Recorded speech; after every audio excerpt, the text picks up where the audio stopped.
again for those who have already joined and those who will be joining shortly. I just want to welcome all of you to our second webinar for the series that we are trying to run as part of this period, this week and next week. You must have seen a lot of invitations from us where we have announced 4 webinars starting from today all the way till Friday. And then we might do a couple of more on Saturday and Sunday. I think on Saturday and Sunday, we might plan 2 webinars as well. We are working with some more experts as we speak. The intention of the webinar is just to make sure that you learn as much as you can during this downtime in your kitty. And the idea is also to ensure that you understand different technology concepts that are building around us in terms of digital technology. So I will hand it over to Mayur to give you a background about IoT NCR as a community and then introduce our speaker for the day. Thank you, everyone. Over to you, Mayur. Yeah, thank you so much, Vinay, and good evening, everyone. I am kind of excited today. I miss all this corona and boredom, attending this webinar. So just to tell you a brief about IoT NCR, we are India's largest and fastest growing IoT and digital tech open learning and development platform. We now have around 7,500 plus members, and we have done around 65 plus events in past, and we are driven purely by our passion, and it is a non-for-profit organization. We have a lot of partners like which consist of various universities like Ansal University, NCU. We have various corporate partners like Microsoft, IBM, Airtel, Nagaro. It is spread all over around, and we done a lot of programs which are for startups, like Startup Catalyst program, wherein we help startups. Then we have an academic development program. This program is focused largely, to enable students and faculty to learn more about IoT and technology. And we have done a lot of events in past 3 years. It has been, mainly in technology around IoT. It consists of everything you can think of, like RFID sensors, fog computing, IBM Bluemix, IoT for Kids, Microsoft Azure. So name it and you have it, and it is largely about hands-on things, and we focus more on doing things, and that's how we have a program which is called Open Projects, wherein you can come up with a new idea, and if you are focusing, though, we can come up with all the sources of our community to help you with that project. And you can contribute to our community in a lot of manners. Like if you think that you can be a good speaker in any topic, if you have good knowledge, you can be a speaker, volunteer for us. You can be a knowledge partner if you think that you have good you have showcased some knowledge in the field of IoT. You can be a location partner for us if you have good location for us to be supported for in kind of any event. You can be a community partner if you're running a community, or you can just help us with our media and promotion as a media partner.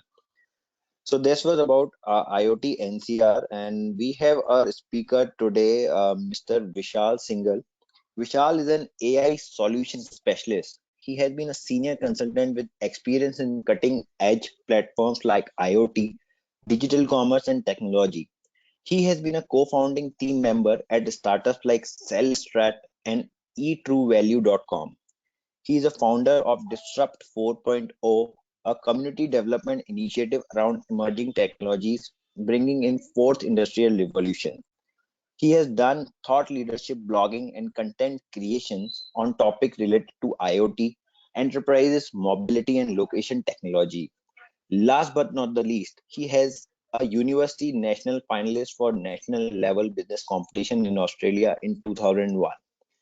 Vishal also has long experience in digital industries in business strategy, mobile tech, and social commerce, in leading companies like Calton Tech Solutions Limited, Sindo Global, etc. He is an evangelist and thought leader in startups communities and emerging technology space. He has an MBA from Western Sydney University, Australia. So that was quite a brief about Vishal, and I guess he is the right person to tell us about the industries of the future. Thank you so much.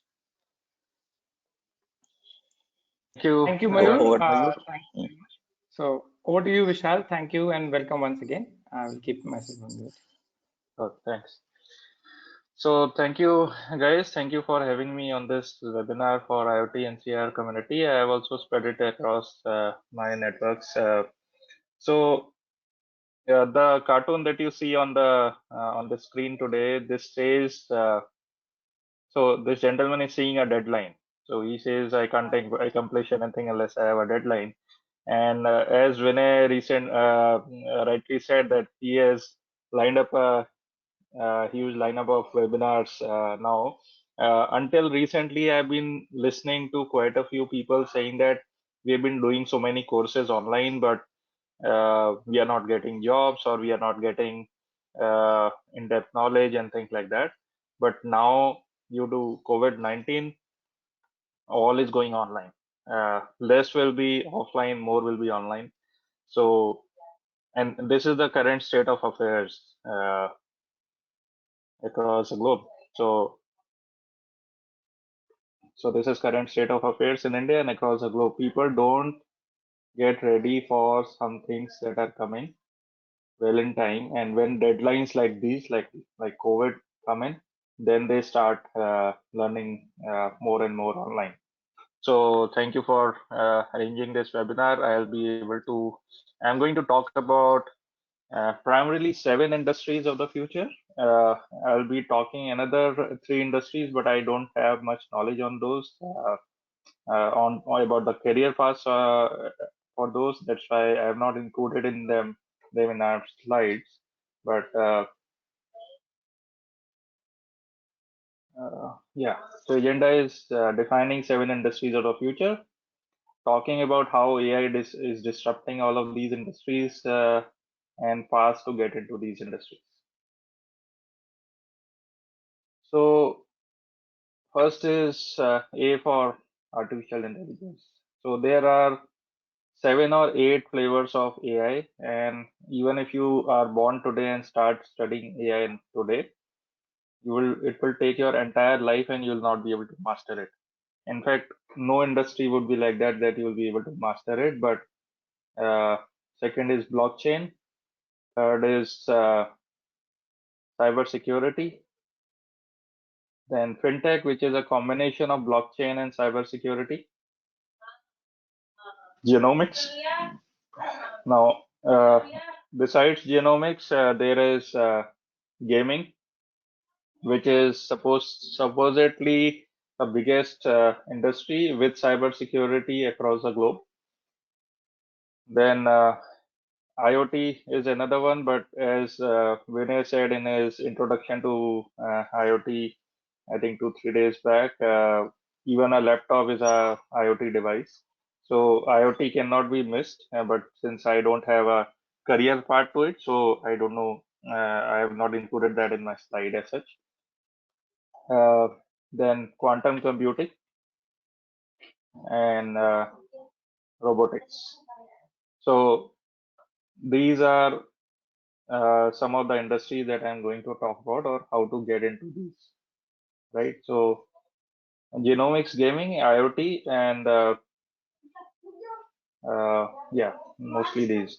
So what is AI? AI in simplest definition is when intelligence is exhibited by machines. That's when AI is supposed to be achieved. These are some very popular and common examples that you can see across globe. So how is AI impacting us?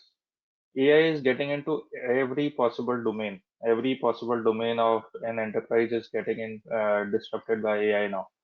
So I've taken example of what is the role of AI in HR for that matter.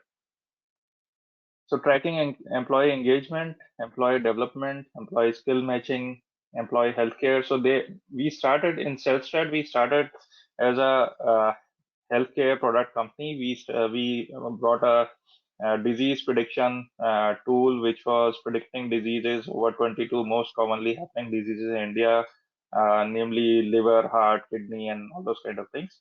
So we used to crack a popular joke wherein we used to say that if, for example,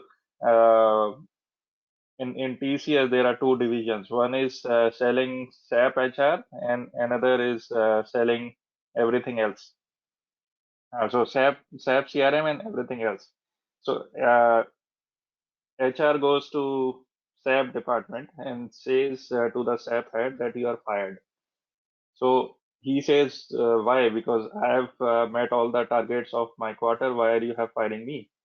So that HR says that my tool from Healthyply, our product then is telling that you have met your targets, but you are not stressed out enough. Whereas the other CRM head has also met the target, but he's still having high stress levels because he's trying to delight the company instead of just satisfying his targets. So, uh, so this is employee healthcare. So now I feel after 2 years of stalling that product that probably this would have been the right time to be promoting that. We stalled it because nobody was buying it.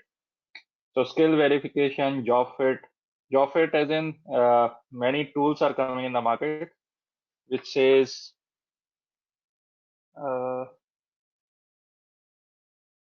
okay, excuse me. Uh, okay. So job fit is when you apply for a job. For example, you apply for a IoT job, but actually you are a marketing guy. So the tool inside HR module will tell that this guy has more experience in marketing than IoT. So that is where job fit will be checked. So should you be hired for marketing or should you be hired for IoT for that matter?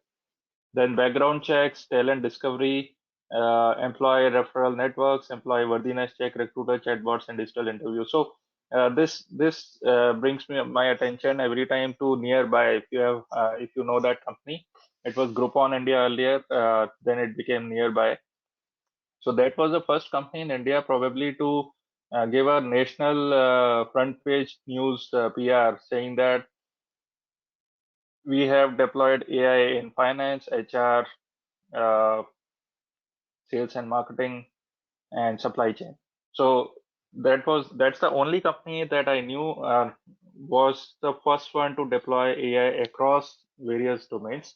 And they were saying that if you apply in Nearby, then you have to first send the resume. It will be vetted by robotic HR module. It will match the skill sets required. Then it will be sent to second level of verification, background verification as to what you're writing on resume is correct or not, and then it will be aligned for video interview, which will again first or second round will be taken by a robotic module with all sentiment analysis happening on video interview right from your home, and only the last and I think fifth or sixth level of interview will be done by the HR when there is a negotiation round. Otherwise, everything will be taken care of by the AI modules they have inside. So this is how AI is disrupting HR. So global market of AI is expected to grow to 190 billions. This is slightly old figures. I think numbers have already gone up from 21.46 in 2018 billion dollars. So this is a popular example I quote in all my careers in AI webinar. So Coke is heavily dependent on these vending machines, about 16 million of them globally, and so a bit of IoT has gone into these machines, I believe, and they are heavily dependent on these refillers who are working in day out across shifts and in multiple shifts every day across the globe, depending upon busyness of that area. But they are also heavily dependent on fuel, vehicles, and a lot of inventory optimization has to be done in warehousing and stuff. And a lot of traffic congestions they have to go through, and there's a lot of time gets wasted. So Coke wanted to decrease their dependency on these refillers as well as make their lives easier. So they connected with a Boston-based AI startup who created a AI-based backend server with a front-end mobile app camera-based application, uh, which started giving them some insights. So they had put a POC for about 6 months from October of 2018 to February or March of 2019, in which they had put a very, very high double-digit impact on their revenues, as well as a figure of impact on revenues plus optimization of inventory inside their factories and warehouses, plus fuel dependency, time required to refill these machines and things like that. So this refiller, when now he goes to these, like at that time of POC, when he was going to these machines, he had to click photographs from this mobile app, both before and after the refilling of these machines. And this insight, when goes to the server, AI-based server, it was uh, collecting information from sites like weather.com, the demographics living in those areas of the POC where this application was deployed, uh, whether whether it's a school district, business district, or people, a place where a lot of old age people live, or place where a lot of children and young age population live. So, and a fifth location where a lot of festival and occasions were being celebrated, like Pragati Maidan here for that matter. So it was calculating as to how much time it will take for the inventory depletion, how much more inventory would be required, how much revenue would be collected, and all those kind of things. So they were getting these kind of efficiency insights. So this whole project was called as the Einstein project, and results are yet to be known. Probably it is in progress or it has been stalled. So they had put a figure more than 85% of dent in their revenues and efficiency optimization, that if they are able to achieve that, they will be deploying this application across the world. So this is how AI is coming into some use cases globally. Second is blockchain. So I'll come to how you can go into path of AI as a career later at the last. So blockchain is a continuously growing list of records called blocks. So probably some of you will be more accustomed to what blockchain is, but this is broadly a definition given online. So you can take it from that perspective, that if you take a panoramic picture of a beach, there are tens of hundreds of frames in that whole picture. If you take out some frames, that picture will go blurred. Now those frames are the blocks in that whole picture. So that can whole frames combinedly can be called a blockchain. So here combination of products involving both AI and blockchain are already coming into existence. There is a company called Talla, TALLA. I'm forgetting the founder's name. Uh, so they have made this product in which they have patented it, and they are saying that you can now authenticate the bots deployed inside your organization. For example, in an enterprise chain, if you are connecting bots within HR, marketing, IT, finance, accounting, and stuff, but if some hacker insert another bot, then whole of that bot system will go down the drain. But now it can be connected through blockchain. So every bot in that blockchain inside that enterprise will be authenticated all the time when they are interacting with the people or information inside. So that is the impact of AI, and AI already disrupting blockchain that way. Right. So it is being used for intelligent agent auditing, compliance regulations, and communication standards. Right. So this is broadly how blockchain works. If some of you don't know, these are Bitcoin. So someone requests a transaction to be done, so it goes to a peer node, a network of nodes in which they validate a transaction. Once they validate a transaction, a block is created with a timestamp as well as hashtag for previous and further blocks to coming in. And when this block gets added to this chain, that's when the transaction is said to be complete. But this whole process is roughly taking about, in the back end, about 8 to 10 minutes of time, if I remember correctly. And it takes lot of power and lot of carbon footprint goes into it. So a lot of carbon is getting added in the nature because of this. So, but now AI is coming into it. It is already trying to minimize or connecting or disrupting, and a lot of data that is being generated in this whole process. It is being collected and analyzed and making it better. So, somebody saying something? Uh, okay.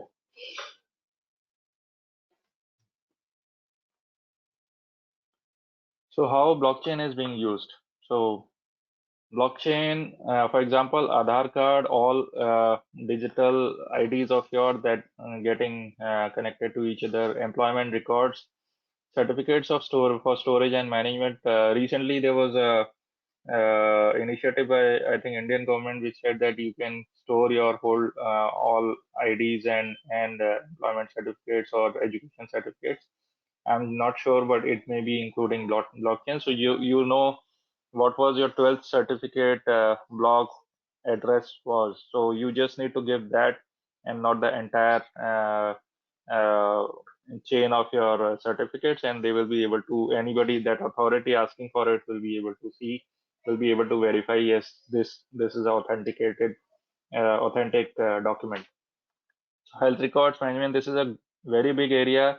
I don't know how many healthcare companies are, I'm sorry, healthcare companies are uh, using this, but it's a very, very big area where big companies are trying to do healthcare record management. So all records of healthcare, right from your childhood to until death, are can be connected in the blockchain. So distributed cloud storage, charities and non-profits. So in charities and non-profits, I have a good example. So Red Cross had used somebody volunteered, and Red Cross had used this initiative when that there was a huge calamity, I think, in Americas, uh, and trillions of dollars had gone from across the world in the earthquake that happened in I think Panama region or somewhere there, and a lot of those got lost. But when Red Cross charities went there, they were blockchained, so people were able to see as to where their money is going and if it is being used or not.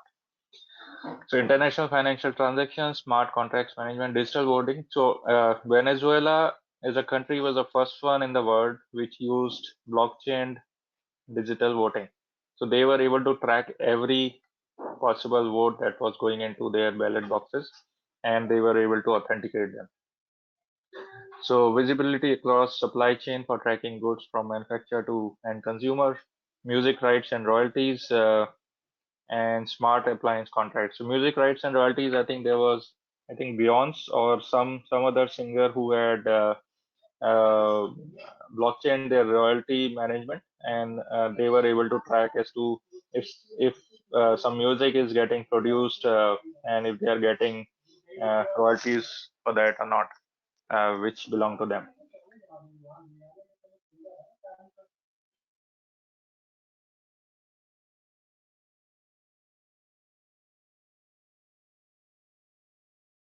So global blockchain market size is expected to grow to 7.6 billion by 2022, from just 411 million USD in 2017. And now, good news for Indian cryptocurrency owners. Supreme Court has allowed transactions in India. Even I owned Bitcoin for some time for experimentation. I was able to gain for 21,000 bucks there. I paid taxes on it, so I'm okay with it. So, so, but I repented later on why was I not keeping it for longer? It went up to 8 lakhs. Okay. So part two, blockchain careers. So there are a lot of good blogs by companies. You need to know tools having developed in C++. So you should be knowing C++ as a language, and it underlies web and mobile applications. So you should be knowing that infrastructure technology. It's an infrastructure technology, of course. So this Marmalade blog, C hash programmer, gives Azure websites give you a blockchain programming tutorials. Then a decentralized app for beginners on the Ethereum blockchain. You can read it from here. And IBM gives a free tool of theirs to get started with their blockchain courses as well as go into blockchain. But then, like here is that they have to, anybody going into it, they will have to use IBM infrastructure for a long time to come before they shift to any other uh, platforms. Cybersecurity is probably the biggest area right now in terms of industry. So and it's not going anywhere. It has been there for long, but it is also getting disrupted by AI now. So three main kinds of cyber attacks today. So confidentiality, availability, and integrity. So what are they? So confidentiality attack steals your information from credit cards, social security numbers, or other for that matter in India. And so Target got hacked in 2013, and a lot of hacking happens all the time across the globe to steal the information. I'm not sure, but probably Paytm is another uh, victim of confidentiality attack, where a lot of Paytm accounts are getting hacked all the time. Availability attacks or denial of service, where it aims to bring down a network by flooding it with massive number of requests that render the site inoperable. And DDoS is where hundreds of thousands of systems are mobilized to attack a system and bring it down. Integrity attack is uh, which are physical in nature, which render the infrastructure useless. So AP's Twitter account got hacked with blended confidentiality attack, where its information was taken away, as well as its hardware was rendered useless. And within a span of half an hour, NYSE is plummeted by 150 points, devaluing market by about $136 billion. So another good example of integrity attack is there is a company called, I think, Ratlan in Middle East. There hundreds of thousands of computers. It's the largest oil producer in the world. This integrity attack was supposedly done by Iranian hackers, and they brought down their systems, and for good 1.5 to 2 days they were not able to revive their systems, and they suffered a very very bad loss on the oil front. And oil prices shot up because of this attack across the world, because their systems went down, their supplies went down. So everybody everywhere there was a panic around that. So impact of AI, it is already bolstering cybersecurity. A lot of cybersecurity companies are trying to get AI into their systems to automate complex processes for detecting attacks and reacting to breaches upfront before it happens. And it is expected to grow to $31.9 billion by 2022 from 137 odd billion dollars in 2017. Part to cybersecurity. So it's a very very well-rounded domain. So if you have a well-rounded experience of any other domain, it will definitely help. Uh, you need to become a master of fundamentals of data networks, be an expert at administering multiple OSs. You should be proficient in multiple languages, and you should have good knowledge of network security. Uh, in this who you know works wonders, because if you know some top level guys, you will be escalating in your corporate uh, ladder very fast. Otherwise, people struggle a lot. Most of them become freelancers. It's very difficult to get into this domain because it's very secure area where not all companies allow you very easily. So to be in that, you have to know basics of IT definitely. And for skillings, you can go for security plus certification.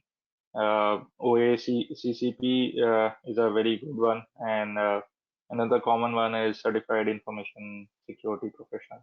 But there are many professional certifications in this, and you have to go through lots of hacking competitions and stuff to be able to master your skill in this area. Self-directed learning and experimentations are critical in this. Hone your data analytics skills, because you will be dealing with lots and lots of data everywhere where attacks are happening. It is because of data breaches are supposed to happen. So you should be knowing, having good big data, oblique data analytics and AI/ML skills. So if you are not there, you should be taking some courses in that to be part of cybersecurity domain. So again, AI is coming here. Genomics. So genomics is a interdisciplinary field of science, focusing on structure, function, evolution, mapping, and editing of genomes. Best part I like in this is custom baby generation is becoming a possibility. So imagine you can say that I want to have Bill Gates in my family. So you will be paying a heavy price, but you will be able to have a Bill Gates kind of child in your family with their genes mapped to Bill Gates genes, or Sundar Pichai maybe. So you may be looking at trillions of dollars, or say millions of dollars in salaries or incomes later on, but you could be having those kind of people. So genomics is that level of science. So Genome Pottery is an Indian company. Base Health is a company in which I think Sergey Brin of Google and some others have invested. 23andMe is again a US company. Impact of AI, so it is producing lots and lots of vast volumes of data, because customization is happening in this. So AI is being used for analyzing this. Global genomics market in 2017 was 14 billion and expected to reach to 24 billion by 2023. Part to career in genomics is very hard, I would say. You have to be a biotechnologist and probably with PhD in this domain to be able to go in there. I don't know any other route which can take you to genomics in terms of if you want to be on the technical side of genomics. I don't see any other path leading to that. Quantum computing. So quantum computing is a state where in common digital computing, data is encoded in binary digits, zeros and ones. In quantum computing, it can be 0, 1 or 0, 1 together. So it is helping in discovery of new medicines, ultra efficient logistics, optimizing fleet operations, modeling financial data to make better investments, and making machine learning much more powerful. So it's vice versa. It is making machine learning more powerful, as well as machine learning is going into quantum computing to analyze a lot of data. So quantum machine learning is already has already come in the market, and people are researching as well as learning skills in quantum computing. So some companies in quantum computing, obviously biggies of the world, which are Google, IBM, Microsoft, etc. And part to get started is IBM Cube Experience enables anyone to connect at no cost. So IBM is promoting heavily on quantum computing. Again, they are promoting their quantum processors, and in which you will be stuck forever, almost forever, if you start with their platform. Right? What is robotics? So now sometimes people ask me, what do you do? So I say I deal in AI learning and development. So they say, what is AI? So they have not heard AI, but they have heard of robots. So to explain them in layman terms, I say And the first definition that I showed you, when machines start mimicking human intelligence, even still when they don't understand, then I say, have you heard of robotics? So that's part of AI. But robotics is not equal to AI. Robotics is a branch that deals in robots, but which are programmable machines to do repetitive tasks. Now, there are three important factors which constitute a robot. They interact with physical world with sensors and actuators, probably part of IoT. Robots are programmable, and robots are increasingly becoming autonomous and semi-autonomous.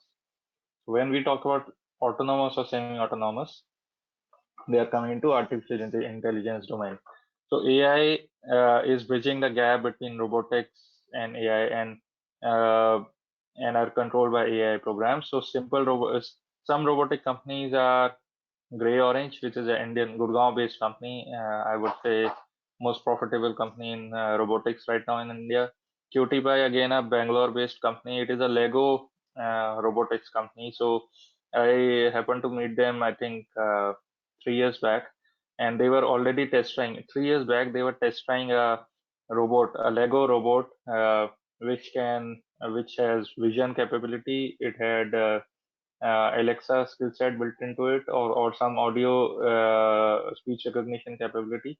And they were saying that they are test trying with companies in Bangalore, saying that why do you need a receptionist now in these costly times? So receptionist will be taking minimum 3 lakhs per annum salary plus perks plus a lot of leaves and whatnot. So you just deploy this 50,000 rupees robot on your reception, and it will handle all your incoming queries. Anybody comes to meet, he will recognize by the name, oblique speech, oblique vision. It will take that person to the person whom he wants to meet, or inform the person with his backend system working in the backend, saying that is this person there on the seat? If he is not, then he will be made to wait, and all sorts of things. So they were saying that they are trying it with, I think, 3 to 5 companies in Bangalore, and if they are proven, then they will be deploying it across their various offices across India and the world. Instructive Surgical, iRobot, Yaskawa Electronic Corporation, Kuga, AG, Adapt Technology, etc. So these days in COVID times, I would say I am again and again reminded of Roomba, which is a robotic cleaner. So it has supposedly tied up with Google in the backend. Roomba is a US company, I believe, and they have tied up with Google to give them all maps of entire houses across the world wherever they are deployed. So actually, what they will be providing. So Roomba is a AI-enabled home cleaner. It detects it if when connected to the pod, electric pod, it gets charged all the time, and every few minutes or few hours, when as you program them, they will go to entire house. In first visit to your house, they will first go inch by inch to your house. They will map it, and then every few hours, as you program them, they will go and to entire house, clean them with either only dirt or dust being collected, or even wiping the floor with water and mop. So you can imagine all your houses getting mapped by Roomba, and that data gets passed on to Google. So Google will not only be mapping the roads, it will also be mapping your entire house. So they will be, in few years, they will be able to tell my family as to where I am in which house and which part of the house, for that matter. So that kind of automation is happening. So in COVID times, I'm more and more attracted towards Roomba to bring it home and uh, just be free from all the maids coming to our houses. So anyway, they are not coming now. So global market is likely to cross $130 billion by 2025. So data science and analytical skill, there was a 2016 survey in which almost 200 institutions participated, in which 23% of higher education institutions said that by 2021, all their graduates will have data science or analytical skills, and 69% of employers said that only those people having those skills will be having job, less would be left redundant. So you have to decide which part of the uh, group you want to be, whether you want to be in gray area or the red area. Right. So what is a part to AI? So either like we run a e-learning AI, e-learning and AI and R&D company.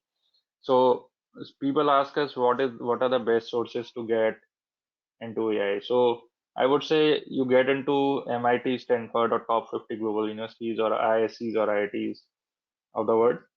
I'm not naming Coursera or Udemy here because they are online again, but there are some lacunas there. I'll tell you briefly.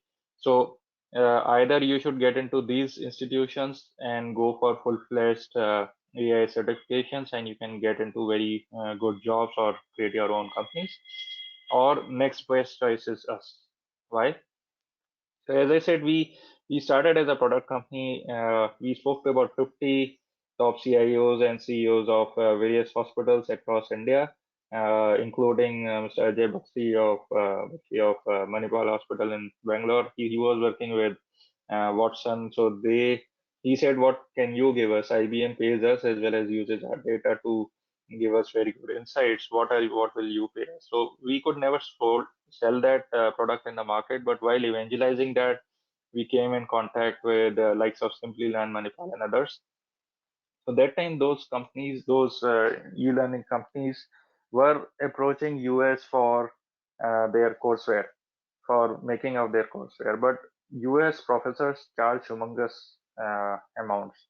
So then we spoke to one of their very close friends, Simplilearn's founder's very close friend was came into one of our workshop. He said that you are creating so much hoopla around LinkedIn, so I came here and I see that your content and delivery is so good. Why don't you create courses for them? So we ended up making all courses for them until October of 2019, and that's when they broke the contract and gave it to IBM. Uh, and because they had some revenue share agreement with us that was costing them quite a lot, so they broke the agreement there. Then we made up some courses for Manipal Global for their e-learning division, Poland. And then we spoke to being a startup, we thought we have got a product market fit, and now we should be doing good. And then becoming an e-content provider to various e-learning companies. But then we spoke to 35 odd e-learning companies across India and the world, and found some very, very big lacunas there. So these 35 include about 10 global and 25 Indian e-learning companies. And we found that none of these companies own the content. They don't own the instructors. They don't check the assignments. They don't give physical touch with the instructor. They don't give instructor connect at all. Uh, they don't check the assignment. Then they don't help in placement. We don't either, but we get a lot of requests from employers now, and we refer our student or lab community there. And then a lot of people said that we know all this stuff, we have done the courses, but we want to be continuously upskilled. So we are the owners of first open AI lab in India. Although in Bangalore, in Gurgaon right now, we are trying to see how we can take it global. It's difficult to do that as of today. So AI Lab is place where we do sessions from morning till evening, and these are all on Saturdays because 99% of our student or lab member profile are working professionals like yourself. Uh, and only 10 probably students from BTech uh, colleges. Then uh, what else? So we check all the assignments. We have an internship program in which you are supposed to do 3 advanced level AI projects, but prerequisite is you should be knowing machine learning, deep learning. from anywhere. We don't say that you should have it from us, but from anywhere. You should, if you have conceptual knowledge, yes, you will be able to do it. Then we have advanced level programs coming up. We have hardware AI, we have reinforcement learning, we have vision computing. All these are specializations that are coming up, and best part is we are just a two people team, me and my co-founder and brother Vivek. So we are just two people team and managing all of this. And we almost do, I think, we are aspiring to do about 260 webinars a year, giving lots and lots of community outreach and meetups like this or webinars like this that we are doing today, explaining a lot of AI concepts. So whole March is booked, 23 webinars in April alone. Then May is completely booked out. June is completely booked out. We are doing RL and hardware AI webinar series. We have started various programs right from 500 rupees to probably 90,000 rupees, but still within 1 lakh. And most of these companies that I'm talking about, e-learning companies, they charge huge and humongous amounts. And for courses which are actually just 1.5 month and then they are selling it in 4 months to charge very, very high amounts. So we say that we are second best. Our 0 to 5 year experience placement rate is almost 110%, 100% plus. 5 to 15 years, slightly less, about 40-50%, but we are getting good traction from market from that front. So I would say next best is us after all of these. So we check all the assignments. We have our own content. We have about 6,000 plus slide deck of our own. We have created all of them by scratch. We have read a lot. We have heard a lot. We have seen a lot of videos and created all that content ourselves. Being Indians, both me and my brother Vivek, they were told in school that unless if you want to learn anything, you have to create your own notes. And when we created our own notes, we created them into courses themselves. Yeah. So, Vishal, this is just a flag off. We have only 12 minutes remaining, and we have Q&A also remaining. So we can just 2 just minutes. rush. Just 2 minutes. Yeah. Thank you. So I'm not saying do any courses with us, but I'm saying what are the possibilities in the market? Why or why not you should go with us or anybody else? Excuse me. A lot of things.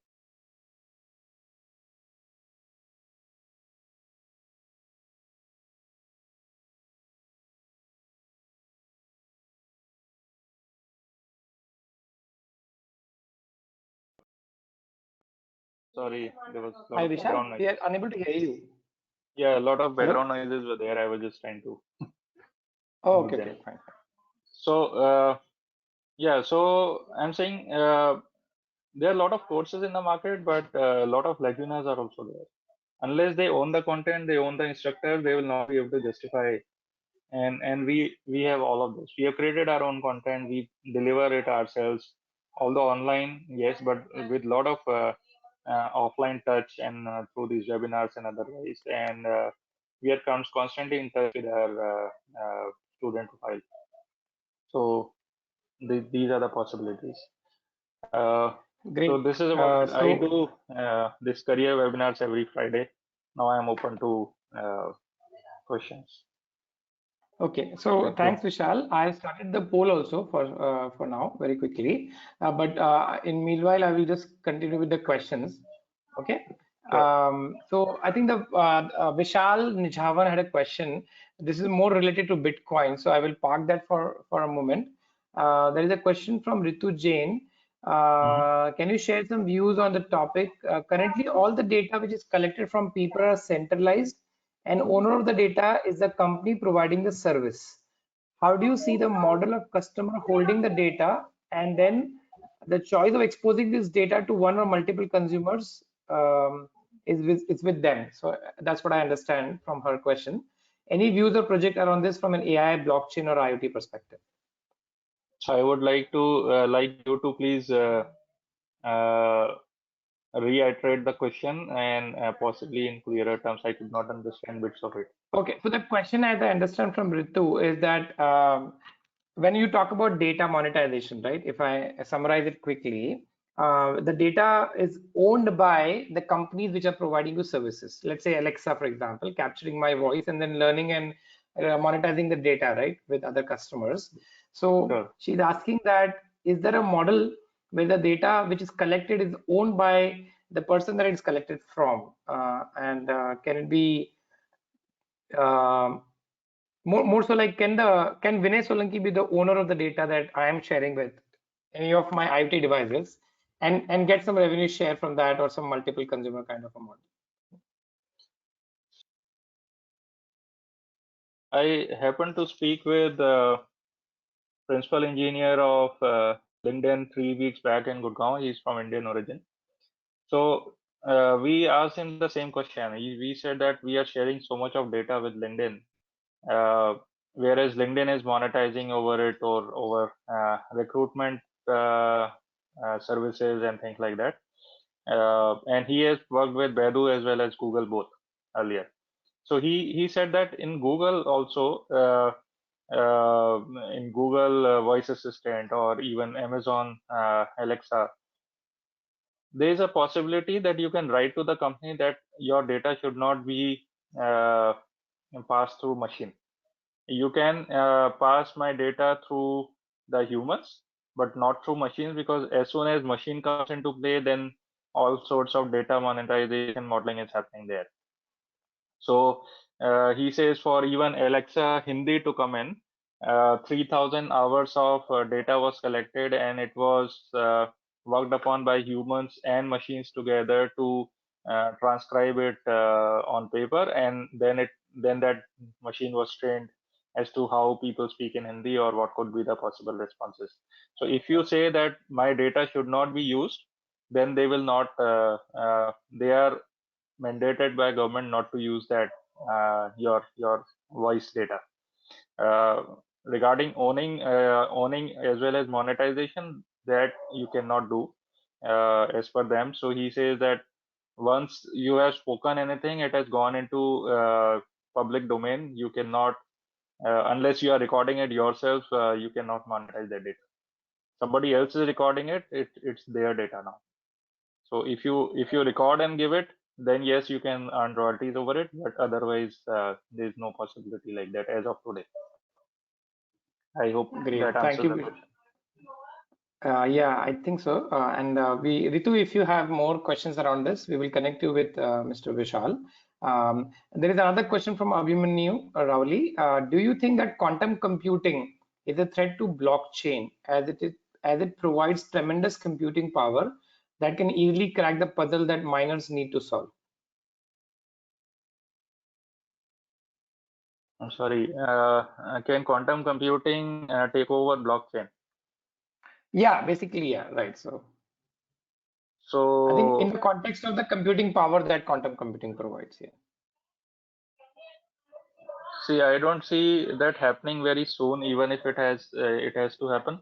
Uh, Blockchain is already there. Quantum computing is still being built and still being researched or learned by people. Uh, when and if it comes full throttle, then it will be taking over a lot of other domains as well, let alone blockchain. Because when we are talking about quantum machine learning, or even some of my mentors, very very senior mentors from IIT Kharagpur and others, say uh, quantum bionics, quantum physics, quantum biology, everything is going to come, and they will take over everything possible, every other technology in the world. But that is very very hard, I would say. It's not going Okay, to happen very gotcha. soon. So somebody So like hopefully, uh-huh. I know one MDIT of a 50,000 crore company, and he was saying that, for example, AI is here to stay for next 5 decades. Uh, and one of the two-wheeler companies, I would say. So he says that we are already working with robotic bikes. We are already making robotic helicopters, choppers. So I have personally, I met his MD from US in NASCOM Product Conclave in Bangalore, and that guy said that I have personally raced with my robotic bike, my company's robotic bike, and obviously robotic machine will not have any fear, and it can crash into a wall, but I was beaten by that in just few seconds, whereas I have a fear to fall, so I was driving cautiously. So if such things come in, then obviously they are going to stay here for longer. And if quantum is coming in, it will take over a lot of other technologies very soon. But even quantum is not coming up very soon. Great. So I will take one more question. We have 4 minutes remaining. The question is from Saurabh. Sorry, it's from Vaibhav Chokra. If steps are taken by the Indian government to protect consumer data, does blockchain provide the regulation to the usage of consumer data? I'm sorry, I don't have that knowledge to comment on it.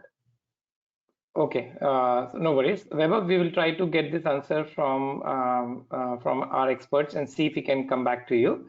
I hope you are on our meetup group and also on our WhatsApp chat group. If not, please share your mobile number. The last question I will take from Saurabh Singh. As an IoT expert, what are the skill set that you will be looking in a candidate? So, Vishal, first I want to understand whether you can answer this. Vinay, I think you would be the best person to respond to it, because I did not include that slide because I didn't have the career part to that. Great, great. So Anurag and Saurabh, I think I know Anurag. You from the beginning you have been asking this question that is this webinar about IoT. Anurag, it is definitely not. We had posted the agenda very clearly and also the topic. So I will request that we go through the agenda very clearly and understand what type of webinar we are getting into. Now to answer Saurabh's question around a skill set required.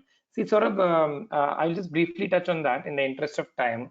What is happening, if you look at the stack for Internet of Things, bottom up, there are 3 key components involved in any IoT solution. One is the hardware, which is sensors, actuators, devices, gateways. Second is the network, right? Internet, which could be on cellular or Wi-Fi or Bluetooth and so on. So connectivity, I would call it. And third is application. And under application, there are a lot of subdivisions. I don't know if you attended my session on IoT fundamentals earlier, but what I said is IoT is it's a combination of multiple technology coming together to create a value. And the skill set could differ based on what you want to do in IoT. If you want to become an IT solution architect, you need to really go through all the stack step by step and understand them to design a solution. But if you want to play in the application layer, you can focus on cloud computing. You can go into application building, middleware, backend, front end, or you can also focus on embedded programming if you are interested in working on the hardware layer more, designing firmwares, writing embedded programs which runs on a particular hardware device. There are also roles in telecom companies which you can think of, becoming a network design engineer, a network protocol designer, or maybe an inventor. Okay, so that's all for today. I think we don't have any more questions. I will request Mayur to please take the phone number of Weber, which is on the chat window. I'm stopping the recording.